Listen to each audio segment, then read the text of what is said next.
আসসালামু আলাইকুম। আশা করি সকালে ভালো আছেন। আলহামদুলিল্লাহ আমরাও ভালো আছি।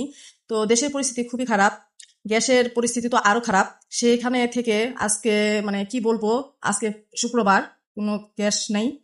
আহ বন্ধের দিন, তারপর এই পরিস্থিতি। যেদিন বন্ধ থাকে না সেদিন তো আরো অবস্থা খারাপ হয়ে যায়। বাচ্চা কাচ্চার স্কুল, নাস্তা পানি খাওয়া, খুব বিপর্যয় অবস্থায় আছি। তো কি বলবো, আসলে এই পরিস্থিতিতে আসলে বলার কিছু নাই। আমি অনেক চেষ্টা করেও চুলা জ্বালাতে পারছি না, কোনোভাবে আগুন উঠতেছে না। আসলে আমি তো ব্যর্থ। শেষ পর্যন্ত তিতাস গ্যাস থেকে ইঞ্জিনিয়ার সাহেব আসছে, আমার হাজবেন্ড, সে চেষ্টা করতেছে। সে ভাবছে সে হয়তো বা জ্বালাইতে পারবে। তো আসলে কিছুই করার নাই।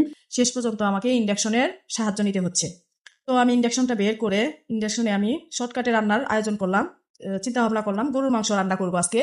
তো গরুর মাংস রান্না করতে অনেক সময় লাগবে, এর জন্য আমি প্রেশার কুকারে একদম মেখে টেখে সুন্দর করে বসায় দিছি। এখন শুধু গরুর মাংস দিয়ে, গরুর মাংস খেলেই তো হবে না, সাথে তো ভাত খেতে হবে, সাথে আরেকটা কিছু থাকতে হবে।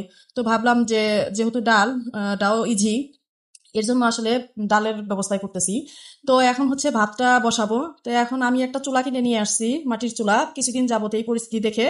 তো মাটির চুলাটা ভিজা, কিন্তু উপায় নেই, তারপর ওটাকে জ্বালানোর চেষ্টা করব। আমি এর আগে কখনো মাটির চুলায় এই অবস্থায় আমি কখনো আসলে জ্বালাই নাই, বা রান্না খুব কম করেছি। তো এই জন্য আমাকে একজন হেল্প করবে। তো এখন হচ্ছে মাটির চুলাটা কোথায় বসাবো এটা নিয়ে টেনশন করতে করতে ভাবলাম যে মাটির চুলাটা কোথায় সেট করা যায়, এটা ভেবে মাটির চুলাটা আর কি সুন্দর করে সেট করে ফেললাম। তো এখন এখানে ভাত বসাবো। তো আমাকে যে হেল্প করবে, ও হেল্প করতেছে। আসলে ও না থাকলে মাটির চুলাটা, এই ভিজা মাটির চুলাটা আসলে জ্বালানোটা খুব কষ্ট হয়ে যেত। তো আলহামদুলিল্লাহ, সবকিছু মালিক আল্লাহ। ও আবার হঠাৎ আমার বাসায় বেড়াতে আসছে।